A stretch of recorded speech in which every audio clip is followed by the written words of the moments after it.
Well, it certainly seems as the TTCF rocket is on its way to the moon. There's talk about that the Wall Street Bets crew is taking an interest in our company, which obviously could mean that the stock could rocket off if AMC and GameStop is any indication. And if it does continue on its run to maybe $25, $30, or maybe even $35, then what should you do? Well, that's what we're going to talk about here on the PlantStock channel today. If you're new to this channel, welcome. If you're not, then welcome back. As always, I would truly appreciate an early thumbs up since it does help the video to spread to more people out there. And if you haven't subscribed to this channel yet and you are interested in TTCF or companies like Beyond Meat, the Very Good Food Company, or Oatly, to name a few, make sure to subscribe and don't forget that bell button. Thank you, folks. I truly appreciate your help. Now, if we just take a look at the start chart, ticker symbol TTCF in the NASDAQ, we can see that it's at this moment, it's about an hour into trading, 23.82. It's down about 1%. So it's actually resting now. And the last couple of weeks has been a wild ride. It's gone from $16 up till almost $24. So it's been up at $24 actually. Now there's several reasons why the chef is taking off again. First, I want to give a shout out to Lascaro, a buddy on Instagram, for actually notifying me several weeks ago that the chef is now prepping for ambient foods. Now Lascaro sent me this picture of the United States Patent and Trademark Office. And here we can actually see evidence that they are about to start selling ambient foods or trying to apply to have the right to do so when it comes to chips, cassava chips, tortilla chips, plant-based snacks, nutritional bars, meal replacement bars. So this is obviously really positive news. But my main Lascaro also notified me now on Sunday that it seems that TTCF is going to start selling their products through Alder Foods. Now, if we just scroll down here, we can see directly here some of their brands that the Alder Foods are selling. And here we have Tattoo Chef. And for you who are also interested in other plant-based companies like Just, they're actually selling Just Egg products as well. Now, this company is a company that seems to be selling different brands products to the military. Now, we don't yet know what kind of deal it is yet, but it could be really huge. Now, I've been lost in my own work now this last couple of weeks, so I've been really slow when it comes to delivering the news. I'm really sorry about that. But luckily, this is something that my brother Emmanuel took care of a few days ago, so take a look at it if you missed it. But on top of that, it actually does seem that Wall Street Bets has found the chef, according to Jeremy. We learned that there are several players that have really high option plays on the chef at this moment. $30, even $35, and these are in the near term. So there seems to be a lot of people that expect an even higher jump than we have seen so far. So if the stock actually flies up like crazy, should you consider selling your position or at least trimming your position? Well, from a classical long position perspective, the answer is no. If this is a company that you plan on holding for the next 5 to 10 years or maybe longer, the statistics is quite clear that just holding on to the stock and keep dollar cost averaging as long as it makes sense might be the best strategy. If you read Christopher Myers' book, 100 Baggers, you know that this approach is a sound approach, especially if it's a company that has a real future. A company that's in a growing sector and has a product that is competitive and has a strong management team. I think we can check all those boxes, right? So in most cases, I would say that most of us would fare better, both financially and mentally, if we just kept holding on to our stock and bought whenever it made sense. With that said, what if the stock price flies up like 25 or 50% or even more in a short amount of time? And there really isn't any fundamental changes. There's no news, no deals, or revolutionary changes. Well, then that could mean that there's a short squeeze happening, which is common with this particular stock, or that it's getting more and more hyped.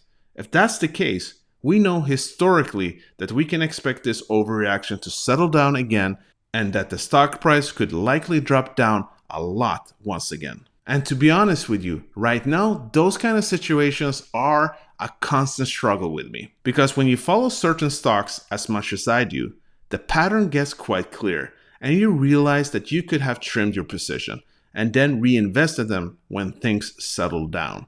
Some obvious examples that I have experienced were with the very good food company back in October. I bought most of the stocks at around 2 Canadian dollars, and after Jeremy started talking about them, it flew up to around $9 in a short period.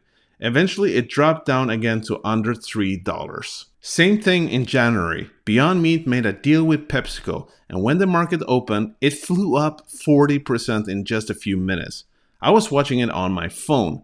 It was up to around $220. Now it's been down to under $120 on several occasions. I knew that both of these occasions were an overreaction. But when it comes to investing, my stomach is rock solid. Now, if that was only true from a training perspective. But I am very influenced by long-term philosophies, meaning to never sell no matter what happens in the market. But these days, I keep having an ongoing philosophical debate with myself. Is there ever an occasion when it's okay?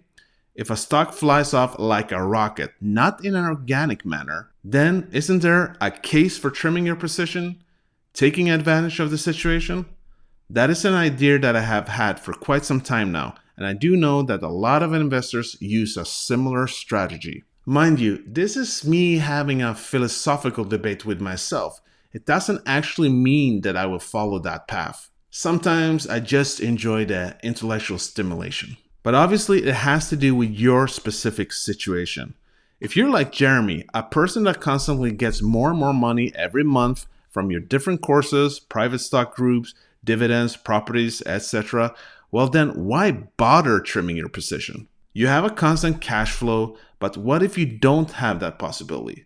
At the moment, most of us can usually change our situation, but that could still take time before that generates an ongoing influx of cash. And as I'm sure many of you are aware, it is a really good idea to always have money on the sideline, which will help you to take advantage of the opportunities in the market. When great companies drop a lot, having 10 to 30% in cash is always prudent. But here is the all classical problems when it comes to investing. What I just discussed has to do with trying to time the market. And we all know this is not sustainable in the long run. But the most risky thing I see as a problem is what happens to your mindset. Let's just say that you are actually lucky enough to time the market at one moment.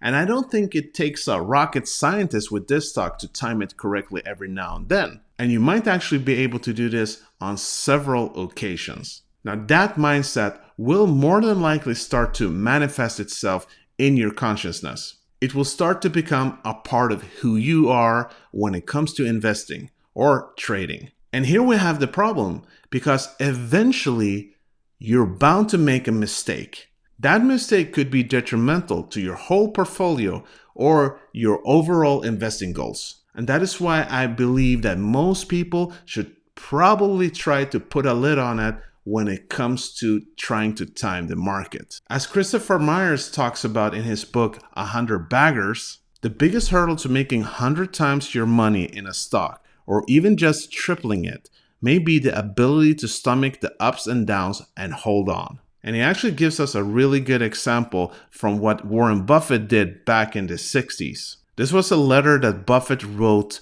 to Berkshire Hathaway shareholders back in 1995. Quote, "I first became interested in Disney in 1966, when its market valuation was less than $90 million, even though the company had earned about $20 million in 65 and was sitting with more cash than debt. At Disneyland, the $17 million Pirates of the Caribbean ride would soon open. Imagine my excitement, a company selling at only 5 times rides." Duly impressed, Buffett Partnership bought a significant amount of Disney stock at the split-adjusted price of 31 cents per share. That decision may appear brilliant given that the stock now sells for $66. And guys, This is actually not true today. This is a couple of years ago. It's trading at around $180 today. But your chairman was up to the task of nullifying it. And in 1967, I sold out at 48 cents per share. And as Meyer states here, he made a 55% gain. But what a costly sale that was. So in the end, if you really want to achieve a lot of gains in a stock, like the tattoo chef, then having patience will be one of the most important things. You will likely gain a lot more money over time than taking these short gains. Folks, let me know your strategy with the chef.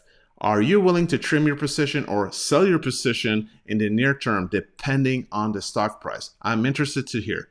Let me know. Well, folks, that was it for today. I truly hope you got a lot of value from today's video. And if you did, make sure to smash that like button. And if you want to keep getting more information regarding Tattoo Chef or other plant-based companies like Oatly, Beyond Meat, the very good food company, to name a few, make sure to subscribe and don't forget that magic bell button. Thank you, folks. I truly appreciate your help. And as always, this was not financial advice. These were just my own thoughts and opinions.